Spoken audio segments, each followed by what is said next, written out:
Bonjour, alors le sujet du jour aujourd'hui, je vais vous parler de la plongée responsable et du label Ecosub de la Fédération Française de Plongée, la FFESSM.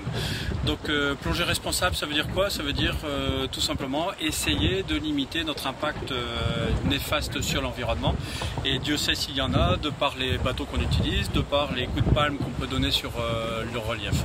Alors le label Ecosub, qu'est-ce que c'est? C'est un label qui est attribué aux structures commerciales ou aux associations qui ont fait une démarche dans le cadre du développement durable avec la plongée sous-marine.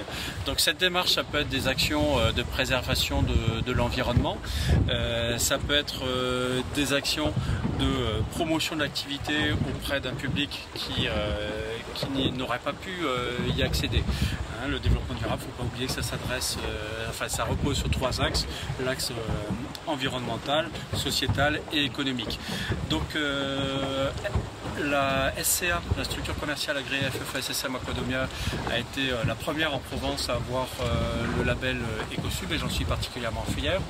Tout simplement pourquoi? Parce qu'on essaye de faire des actions qui vont dans le bon sens. Ce que j'appelle actions qui vont dans le bon sens, c'est essayer dans la mesure du possible d'avoir une conduite raisonnée des embarcations, c'est-à-dire en naviguant pas trop rapidement, d'une part pour le confort des passagers, mais aussi pour la consommation d'essence et aussi pour réduire les nuisances sonores. C'est surtout en essayant d'avoir des formations où on sensibilise vraiment à l'impact qu'a notre activité sur l'environnement, en limitant tout contact, en limitant les perturbations. Donc limiter tout contact, c'est travailler sur la flottabilité. Un plongeur se doit d'être entre deux eaux, de ne pas toucher le substrat ou de ne pas le perturber, ne serait-ce que par l'impact de son palmage, même s'il ne touche pas. Donc vraiment essayer de développer une plongée éco-responsable où on limite vraiment les interférences. Après, ça peut intervenir aussi sur une utilisation raisonnée des ressources d'eau.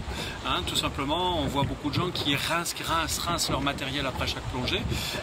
Donc bien sûr, c'est bénéfique pour le matériel. Mais après, est-ce que le matériel a besoin d'être rincé intégralement après chaque plongée, notamment si on plonge le matin puis l'après-midi? Non. Et c'est là aussi que je fais un plaidoyer pour les fabricants de matériel pour qu'ils modifient leur notice, puisqu'ils disent rincer après utilisation, et ce serait plutôt rincer avant stockage, parce qu'un matériel de plongée n'a pas besoin d'être rincé systématiquement. Vous le voyez bien d'ailleurs quand vous partez en croisière une semaine sur un bateau, votre matériel n'est pas rincé de la semaine, si ce n'est en fin de séjour quand vous allez le stocker à nouveau, et il ne s'en porte pas plus mal. Il faut savoir que ce sont quand même des matériaux qui sont conçus pour résister à l'eau et donc à l'eau de mer.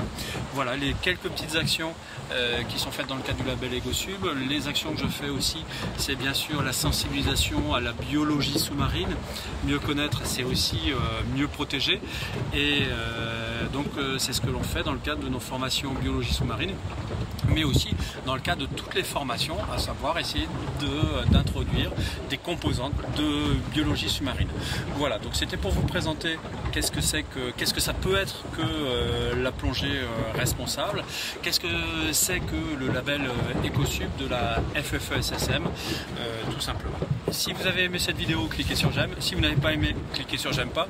Vous voulez en voir d'autres, abonnez-vous à notre chaîne YouTube Aquadomia One. Vous voulez voir d'autres sujets abordés, n'hésitez pas à me passer un petit coup de fil. Faites un commentaire sur cette vidéo, envoyez-moi un petit mail, envoyez-moi un petit post sur Facebook. À bientôt.